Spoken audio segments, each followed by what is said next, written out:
All right, we have Job 3 today and human suffering. And you guys probably think I'm kind of weird that I don't put my face on the screen. I just put a piece of artwork up. It's just what I do. I like it better. The video is not about me. It's not about my face or me speaking or anything like that. This is about the videos are just about the word. So anyway, and I put my artwork up because I like it, and I just do verses, and obviously, why wouldn't I do that? Because it's awesome.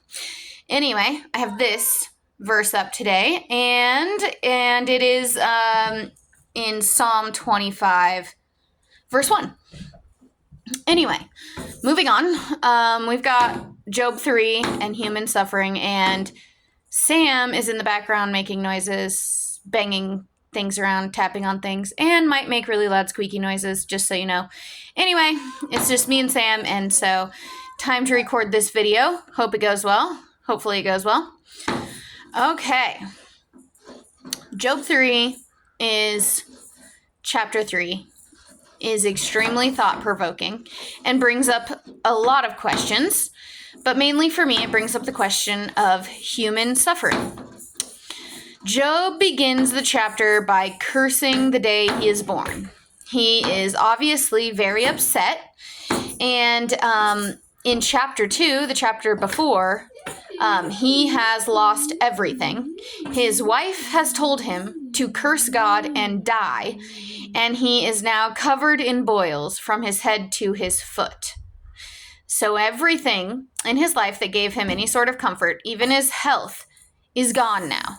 So, obviously, human suffering. Job is the perfect example. So, let's get into it. Okay, so like I said, in the beginning of the chapter, he starts by cursing the day he's born. And then he starts to question things. And, well, suffering will make anyone start to question things. We're going to go to Job 3, verses 11 through 18 first. Verse 11. Why died I not from the womb? Why did I not give up the ghost when I came out of the belly? Why did the knees prevent me? Or why the breasts that I should suck? For now I should have lain still and been quiet. I should have slept. Then had I been at rest.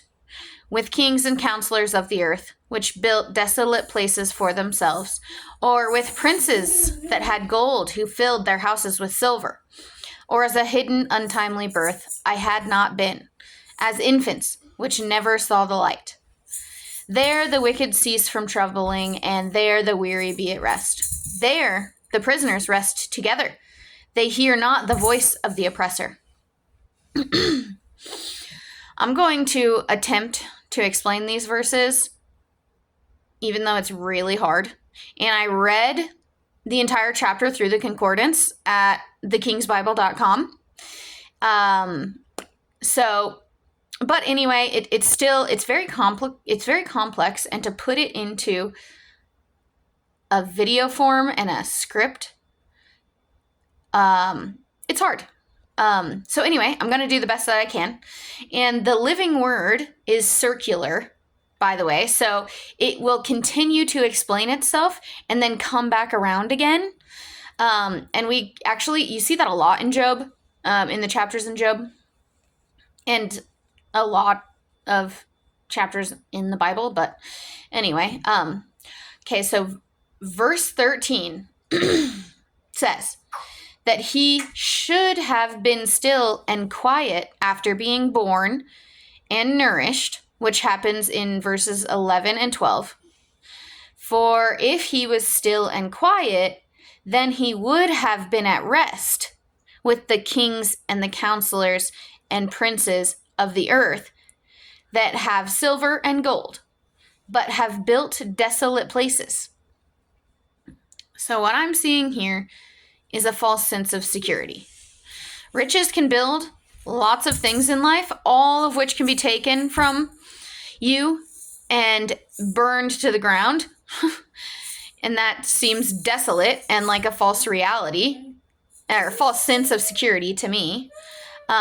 Okay, then he gives another example of what he's talking about in verse 16. He says specifically that he is not like an infant which never saw the light. And the infants that have not seen the light, unlike Job, are resting with the kings and princes in desolate places full of riches and darkness. They can't see the light.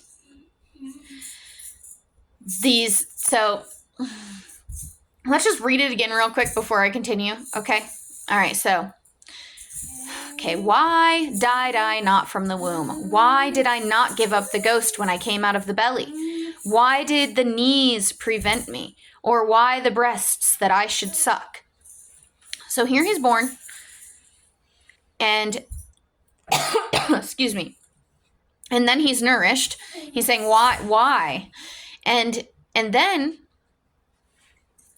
in verse 13, he says, I should have lain still and been quiet. I mean, I was born.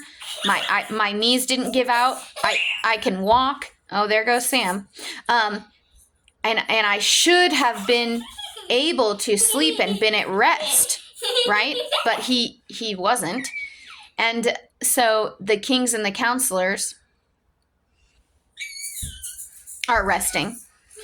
And the princes who are rich, they are resting. And the infants, which never saw the light, born in darkness, they are resting. Okay? Let's continue on. Because he continues to explain things in verse 17 and 18. The wicked cease from troubling and the weary rest. So they are okay with the darkness and the desolation. In this place, they are resting and comfortable with the desolation and the darkness. And then the prisoners rest together in the next verse. They do not even understand that they are imprisoned. Again, Job is not like this. He's pointing out a difference. He was born with the light and is questioning the false sense of security that the world provides. He does hear the voice of the oppressor. He does see the light, and he's not resting with the prisoners. Okay? So let's just read it again here. Verse 16, 17, and 18. Okay? So verse 16, 17, and 18 are continuing what he's trying to say in verse 13. Okay? So he should have lain still and been quiet. He should have felt good. He should have been at peace. He would have been at rest, but he's not. And so he is not as a hidden untimely birth. I had not been as infants which never saw the light. Okay, so he's saying right here, he sees the light. He is not like that. He sees the light, he sees the darkness. Okay, the wicked cease from troubling, and the weary be at rest. So they're okay. They are okay with the darkness. They are okay with this. Okay, the prisoners rest together. They hear not the voice of the oppressor. So they don't even realize that they're being imprisoned, and that they don't even realize it. The prisoners are at rest in this desolate places full of riches and infants which have never seen the light. It's kind of crazy. Okay, so Job, he's not like this. He was born with the light and is questioning the false sense of security that this world is providing. He does hear the voice of the oppressor. He is not resting with the prisoners. Oh, one sec. I can't have him squeaking the door while I'm making this video. No, Sam. Okay, let's go on to verse 19. And Job 3, verse 19 really answered all of the questions that I had about this entire chapter. Let's read it. Okay, chapter 3, verse 19. The small and the great are there. The servant is free from his master. Oh my goodness. Okay, so I did not understand this verse until I read it and reread it multiple times. Job just went from prisoners that do not hear the voice of their oppressor to servant is free from his master in verse 18 to verse 19. So I originally took the servant being free from master as a good thing. But no, as I read through the concordance, I saw that master here is number 4480, which means from, out of, expressing separation of source or origin. So let's read the verse again and then see how beautifully it leads to verse 20 and 21. Okay, so the small and great are there. There, still referring to the place where prisoners do not know / care that they are imprisoned. That's what he's referring to right there. He said the small and great are there. There being the darkness and the prison. And the servant is free from where he is from or out of, expressing separation from source or origin. Servant being free from master is miserable for Job, for the servant of God, which is why Job continues with the next two verses. Verse 20, wherefore is light given to him that is in misery, and life unto the bitter soul, which long for death, but it cometh not, and dig for it more than hid treasures. Now, back to me. So the light is given to him that is miserable, him that is not at rest, not sleeping, and not comfortable. He is miserable, see? He is longing for death, longing to go back to where he came from, the light, his source and origin. He sees the false sense of security. He is living it right now in this chapter, and he is questioning it. Okay, so now we jump down to verse 26. And Job says, I was not in safety, neither had I rest, neither was I quiet, yet trouble came. So that's the circle right there. I don't know if you guys see, if you read the whole chapter, if you do it yourself, if you read, you'll see how it just starts, it connects, and it explains itself, and it goes back to the beginning. And there's actually more in this chapter with the darkness. If you read the first verses, which I didn't want to get into that, so I didn't read them for the video. I didn't do that, but there's a lot more in this chapter. If you're interested, go check it out. Okay, so in verse 26, he's not in safety, neither has rest or is quiet. Trouble came. So he explains the same thought from verse 13. He was never in safety, resting and quiet within the prison of the oppressor. He sees the false sense of security of the world. He is suffering from head to foot, but he will not curse God. He sees the only true comfort he will ever get comes from somewhere else. Where does true comfort come from then? We know Jesus is not of this world because of John 8:23.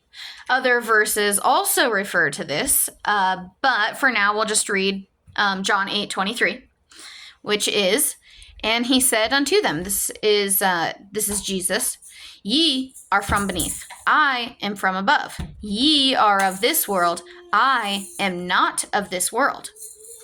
Jesus himself tells us he is not of this world, where the prisoners rest together.